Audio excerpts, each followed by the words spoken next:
ಸಂಕಷ್ಟಗಳ ನಿವಾರಣೆಗೆ ಆರಾಧ್ಯ ದೈವನ ಮೊರೆ. ಇಂದು ಅಜ್ಜಯ್ಯನ ಸನ್ನಿಧಿಗೆ ಸಿಎಂ ಡಿಕೆ ಶಿವಕುಮಾರ್ ಅವರು ಭೇಟಿ. ಸಂಕಷ್ಟಗಳ ನಿವಾರಣೆಗೆ ಆರಾಧ್ಯ ದೈವನ ಮೊರೆ. ಇಂದು ಅಜ್ಜಯ್ಯನ ಸನ್ನಿಧಿಗೆ ಸಿಎಂ ಡಿಕೆಶಿ ಭೇಟಿ. ಅಜ್ಜಯ್ಯನ ಆಶೀರ್ವಾದ ಪಡೆಯಲಿರುವ ಸಿಎಂ ಡಿಕೆಶಿ.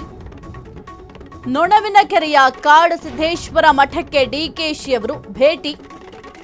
ತುಮಕೂರು ಜಿಲ್ಲೆ ತಿಪಟೂರಿನ ನೊಣವಿನಕೆರೆ ಗ್ರಾಮ.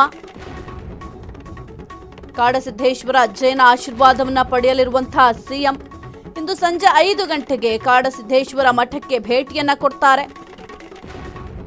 ಸಂಜೆ 5:15ರಿಂದ 8 ಗಂಟೆಯವರೆಗೂ ಕೂಡ ಮಠದಲ್ಲೇ ವಾಸ್ತವ್ಯವನ್ನು ಹೂಡಲಿದ್ದಾರೆ. 3 ಗಂಟೆ ಮಠದಲ್ಲೇ ಪೂಜೆಯಲ್ಲಿ ಸಿಎಂ ಡಿಕೆ ಶಿವಕುಮಾರ್ ಅವರು ಭಾಗಿಯಾಗಲಿದ್ದಾರೆ.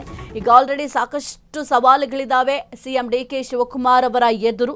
ಅದರ ಜೊತೆಗೆ ಒಂದು ರಾಜಕೀಯ ಸಂಘರ್ಷ ಕೂಡ ದಿನದಿಂದ ದಿನಕ್ಕೆ ತಾರಕಕ್ಕೇರ್ತಾ ಇದೆ. ಈಗ ಡಿಕೆ ಶಿವಕುಮಾರ್ ಅವರ ಸರ್ಕಾರ ಅಧಿಕಾರಕ್ಕೆ ಬಂದು ಕೇವಲ 3 ದಿನಗಳಾಗಿದ್ದಾವೆ. ಈ ಒಂದು 3 ದಿನಗಳಲ್ಲೇ ಸಾಕಷ್ಟು ಸಮಸ್ಯೆಗಳಿದ್ದಾವೆ. ಇನ್ನು ಡಿಕೆ ಶಿವಕುಮಾರ್ ಅವರು ಯಾವುದೇ ಒಂದು ಸಂದರ್ಭದಲ್ಲೂ ಕೂಡ ಯಾವುದೇ ರೀತಿಯ ಸಮಸ್ಯೆಗಳು ಬಂದರೂ ಕೂಡ ಅದು ಎಂಥದ್ದೇ ದೊಡ್ಡ ಸವಾಲಾದರೂ ಕೂಡ ಮೊದಲು ಅವರು ಮಾಡುವಂತಹ ಕೆಲಸ ಅಂತಂದ್ರೆ ಅಜ್ಜಯ್ಯನ ಮೊರೆ ಹೋಗೋದು. ಯಾಕೆಂತಂದ್ರೆ ಬಹಳ ಒಂದು ನಂಬಿಕೆಯನ್ನ ಇಟ್ಟಿರುವಂತಹ ಒಂದು ಸ್ಥಳ ಯಾವುದು ಅಂತಂದ್ರೆ ಅಜ್ಜಯ್ಯನ ಸನ್ನಿಧಿ. ಹಾಗಾಗಿ ಸದ್ಯಕ್ಕೆ ಈ ಒಂದು ಸವಾಲುಗಳನ್ನ ಎದುರಿಸಲು ನನಗೆ ಶಕ್ತಿ ಕೊಡು ಅಂತ ಈಗ ಅಜ್ಜಯ್ಯನ ಮೊರೆ ಹೋಗ್ಲಿಕ್ಕೆ ನಿರ್ಧಾರವನ್ನ ಮಾಡಿಕೊಂಡಿದ್ದಾರೆ. ಈಗ ಆಗ್ತಾ ಇರುವಂತಹ ಸಮಸ್ಯೆಗಳೆಲ್ಲವೂ ಕೂಡ ಕಡಿಮೆಯಾಗ್ಲಿ, ಪರಿಹಾರ ಸಿಗ್ಲಿ, ಅದರ ಜೊತೆಗೆ ಸುಸೂತ್ರವಾಗಿ ನಾನು ಆಡಳಿತವನ್ನ ನಡೆಸುವಂತಾಗಲಿ ಅಂತ ಅಜ್ಜಯ್ಯನ ಆಶೀರ್ವಾದವನ್ನ ಪಡೆಯಲಿಕ್ಕೆ ಡಿಕೆ ಶಿವಕುಮಾರ್ ಅವರು ನೊಣವಿನಕೆರೆಯ ಕಾಡಸಿದ್ದೇಶ್ವರ ಮಠಕ್ಕೆ ಭೇಟಿಯನ್ನ ನೀಡಲಿದ್ದಾರೆ. ತುಮಕೂರು ಜಿಲ್ಲೆ ತಿಪಟೂರಿನಲ್ಲಿದೆ ಒಂದು ನೊಣವಿನಕೆರೆ ಗ್ರಾಮ.